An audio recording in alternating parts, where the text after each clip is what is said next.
আমি ভেবে দেখব। ভাবার সময় এটা নয় বাবু। এরকম করে চলতে থাকলে গ্রামের উন্নতি হবে না। ধীরে ধীরে গ্রাম বিপদের মধ্যে চলে যাবে।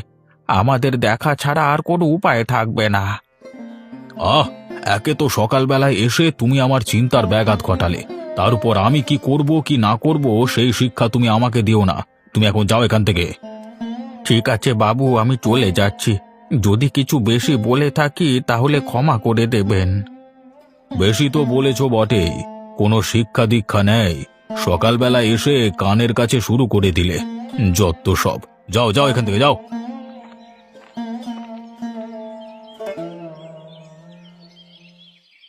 গিন্নি, এখন কি মনে হচ্ছে জানো? মনে হচ্ছে এই মাটির ঘরে থাকলেই ভালো হতো। বেকার বেকার পাকা বাড়ি করতে গিয়ে সবাই যেন আমার শত্রু হয়ে গেছে। সবার ব্যবহার এক নিমেষে যেন বদলে গেছে। কাল পর্যন্ত যাদেরকে আপন মনে হতো আজকে সবাই যেন পর। হ্যাঁ গো, সবার সাথে দেখা হলেই তাদের ব্যবহার বুঝিয়ে দেয় যে তারা আমাদের উপর কতটা হিংসা করে। কিন্তু সত্যি কথা বলতে তাদের কথায় তো কিছু যায় আসে না।